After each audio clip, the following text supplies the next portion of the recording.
Ճանապարհը այն Թեհրանի մոտի հատվածում մի քիչ ավելի վտանգավոր էր, նույնիսկ մի պայթյուն ենք անցացրել, այսինքն մեր գլխահետևում պայթյուն եղավ, բայց մնացածը խաղաղ պայմաններում եկել հասել ենք, գիշերել ենք Պարսկաստանի կողմում, իսկ առավոտյան անցել ենք սահմանը եւ այս անգամ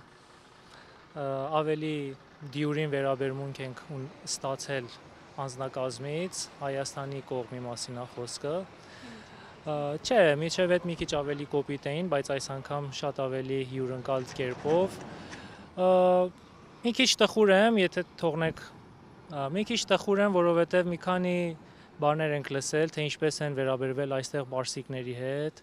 եւ ես որպես Պարսկաստանում ապրող մի հայ չեմ սիրում, երբ մի պարսիկ մոտենում ու ասում է,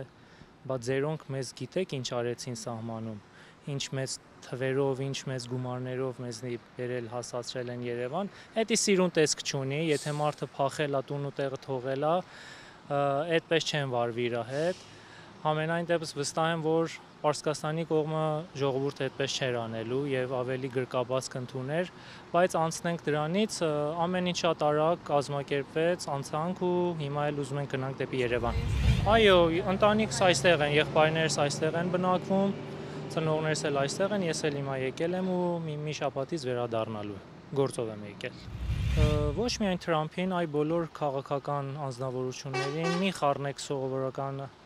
ժողովրդին ձեր այդ կեղտոտ խաղերին եւ զգույշ եղեք։ Խնդրում եմ մեզի վտանգների ու փորձանքների մեջ մի գցեք։ Շնորհակալ եմ։